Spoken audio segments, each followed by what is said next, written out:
Today's daf we're going to be learning is Nedarim Daf Nun Bet. This month's learning is sponsored by the Hadran women of Long Island for the refuah shlema of Meir ben Mala and Tinok ben Yarden. Today's daf is sponsored by Netanya and Arya Slomowitz for the second year outside of Ira's mother, Ahuva Bar Rivka and Asher Tzvi. Okay, today we're going to be learning a very important daf, mainly not because of what it says in the daf, but because of the Ran, who appears in a very famous commentary, which relates to all sorts of laws of prohibited foods. So how laws of Isur v'Heter work and laws of nullification particularly. So what I will do is I will mention a little bit of what the Ran says, but I highly recommend you listen to Gefet this week, especially today's daf is short, tomorrow's daf for Shabbat is short, so it gives you a little extra time to listen to Rabbanit Michelle Farber's fabulous Shiur on an analysis of the Ran in today's daf and a whole new understanding of how laws of nullification work. So we started our Mishnah yesterday where we saw about whey and milk and whether whey includes milk or doesn't include milk. Rabbi Yossi is strict. Whether milk includes whey or doesn't include whey. We said that whey doesn't include milk no matter what, but if one vows from milk, perhaps whey is forbidden. Rabbi Yossi is strict. Abba Shaul says cheese includes any cheese, salted or not. That was yesterday. And if you vow from meat, you're permitted with the sauce or with the parts of meat that get stuck to the pot. This is very different than laws of kashrut, where we wouldn't say that, of course, it would be meat, right? And therefore it would be forbidden. It reminds me when my daughter first became vegetarian, in the beginning, she used to eat chicken soup because she said, oh, that's not really chicken, right? But over time that changed. But at the beginning, right, it's a little bit different. That vegetarianism is a little bit more like a neder, like a vow. Now we're going to start with Rabbi. So Rabbi Yehuda forbids, though, the rotev and the kippah on our daf, starting from the end of the first line. Amar Rabbi Yehuda maaseh va'asar aleinu Rabbi Tarfon beitzim shenitbashlu imo. So comes Rabbi Yehuda and says there was a case where Rabbi Tarfon forbade the meat eaten with the eggs that were cooked with the meat. So what do you see? You see that it is forbidden, the rotev, because that had the juices in it. Amru lo, they said to Rabbi Yehuda, what do you mean? So you can't prove it from there. You're right, that story happened. But ematai, when is that?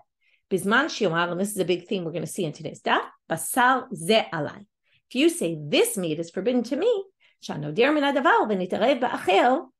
if you vow against, if you say this particular piece of meat, and then that piece of meat gets mixed up with something else, if it gives taste, it will be forbidden. But if you don't say this piece of meat, then it won't be forbidden. Yeah, that seems pretty clear. This leads the Ran into a huge problem. Why? Well, it's not what it says in this line of the Mishnah, it's what's implied from this line in the Mishnah. This line implies, basar ze alai, right? If you say this piece of meat, then if it gives flavor into what it's mixed up with, it will be forbidden, which sounds like if it doesn't give flavor, then it'll be permitted. Why will it be permitted? Because anything that doesn't give flavor is normally permitted. That's why we say what's called batel b'shishim. It's nullified 1 in 60. If there's 60 times the amount of eggs to meat, in this case, it won't be a problem because the eggs override the meat. You don't taste the meat anymore. To which the Ran says, what are you talking about? A neder is a davar sheyesh lo mitirin. It's something that will ultimately be permitted. Why? Because not only can you undo it if you want, but it's a mitzvah to undo it. And we're going to see that in a few pages. It's going to be called, it's put in the category of davar sheyesh lo mitirin. So therefore, anything, we know there's a famous rule, anything that will be permitted, like a beitzah shenoda on Yom Tov, wait till tomorrow, right? Why not? It'll be permitted tomorrow. Therefore, don't eat it today. So here comes the big question. Why is, right? One possible answer, by the way, is maybe neder is different from davar hasul, and maybe the laws of davar sheyesh lo mitirin don't apply in the same way. The Ran, I'm not going to even get to the Ran's answer of this question, because it's an excellent question. But what I want to talk about is what the Ran, in order to get to his answer, he analyzes why is davar sheyesh lo mitirin never forbidden. I mean, the truth is we'll get to the answer then through that. But the main question is, first he gets to is, why is davar sheyesh lo mitirin never nullified?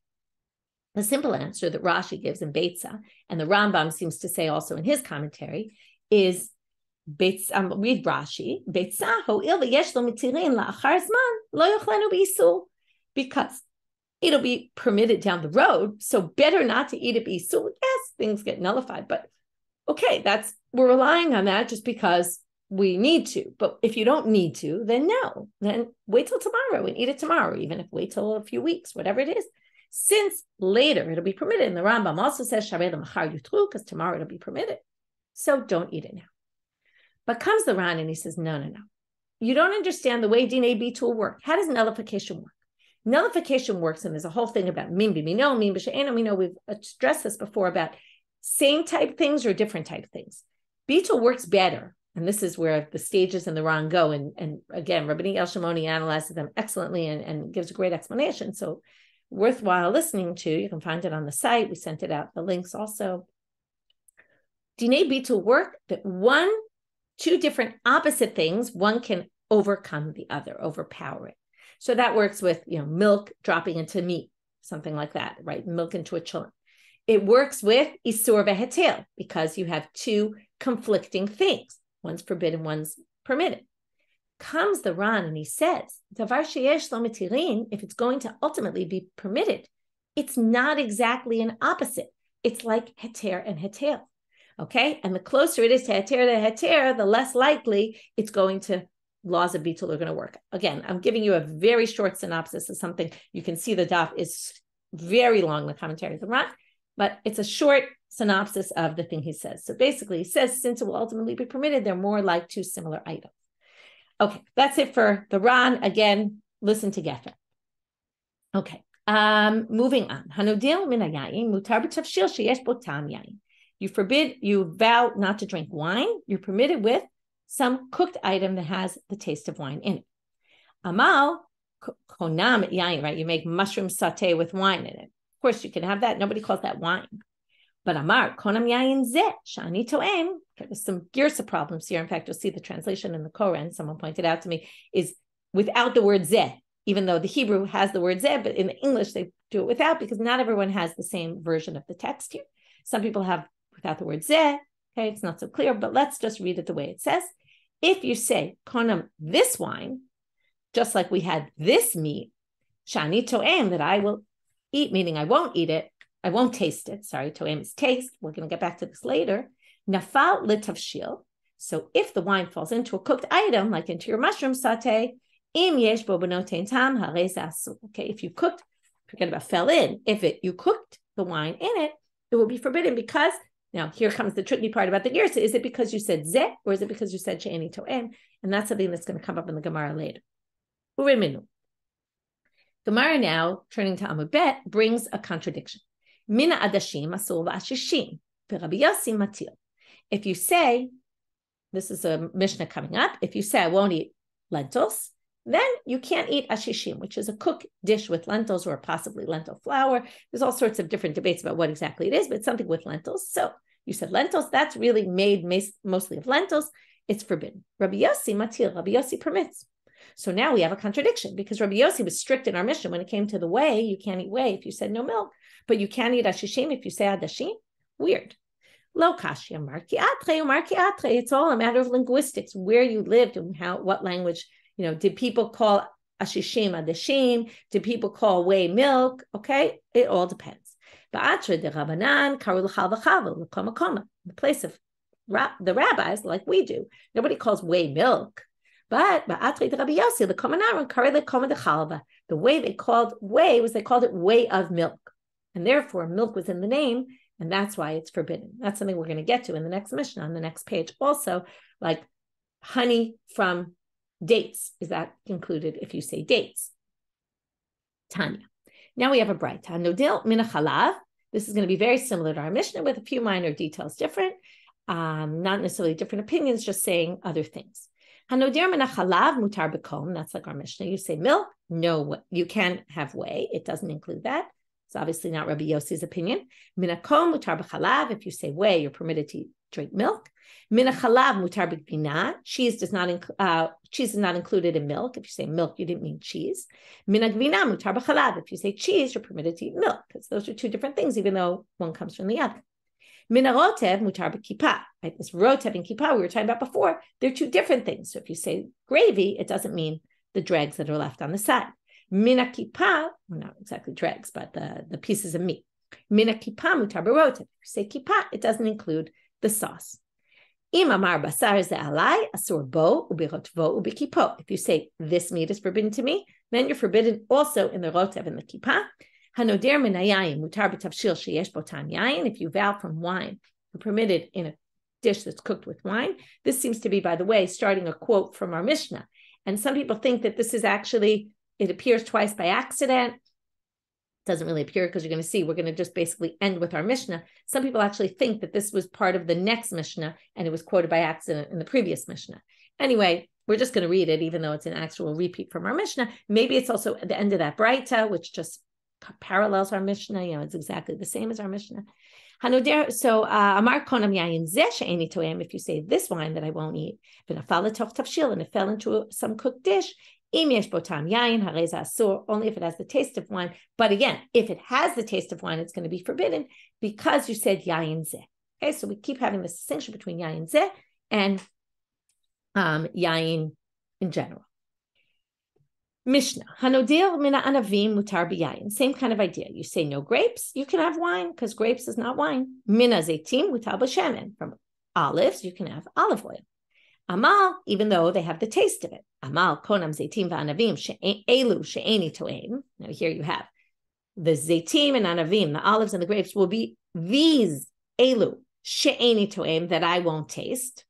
Asul behen ubayose behen. Then you're forbidden to them and any derivatives. To which Rami bar Hama asks on the Gemara, by Rami bar Hama, elu dafka or she'eni to'em dafka?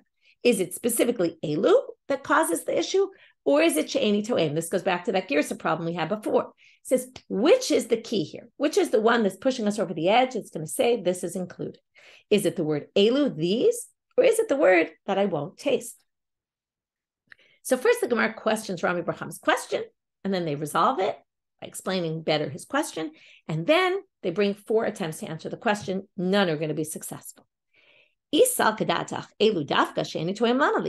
is sufficient, then why did they have to add the words Eini To'em in the Mishnah? If elu was enough to push it over the edge, then Eini To'em would be unnecessary. So the fact that Eini To'em is there, it must be that's the critical one. To which they say, no, hakamash. This is what he meant to ask.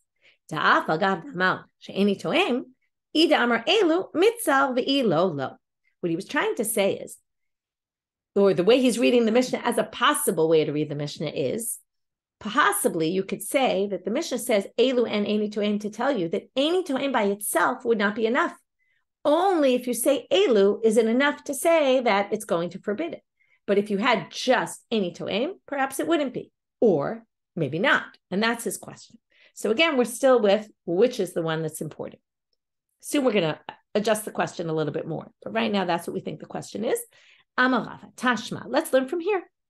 Mishnah we're going to see in a few dapim, which we actually quoted already a few dapim ago. Konam perota elo alai. These fruits are forbidden to me. Konam hem lepi, they're forbidden to my mouth. Asul b'chilufehen u'gidulehen. What can't you eat? You can't eat anything that you traded it for, or money is going to be forbidden also to you. And gidulehen, growths from there. Now, what's not mentioned? Derivatives. Must be, they're permitted. So what do you see here? Elu is not the important one because they seem to be permitted. To which the Gemara says, rejects, say the derivatives are forbidden as well. They just wanted to point out here that anything you trade it for is just like any growth from it, but they weren't relating it all to derivatives. So you can't learn anything from here because it just wasn't their topic. Okay, second attempt from the end of that Mishnah. Tashma she'eni ochel v'she'eni to'em. What if you use the language, not elu, but that I won't taste or I won't eat? Mutar b'chilufehen u'b'gidulehen. Then you're permitted to anything you traded for, any growth. What doesn't it talk about derivatives? So if it's permitted to those, then derivatives must be forbidden. Hakayotze behen asul. So therefore, derivatives must be forbidden. Now it's a little bit of a ridiculous assumption because we just said that's not the topic. That's how the Gemara is going to reject it in a minute. But right now they say, if it doesn't say derivatives are forbidden, permitted, it must be derivatives are forbidden, and the law is different. So again, they're trying to say Eini To'em is the key issue here. So they tried to prove from the first part, now they try to prove from the second, to which the Gemara rejects and says, no, they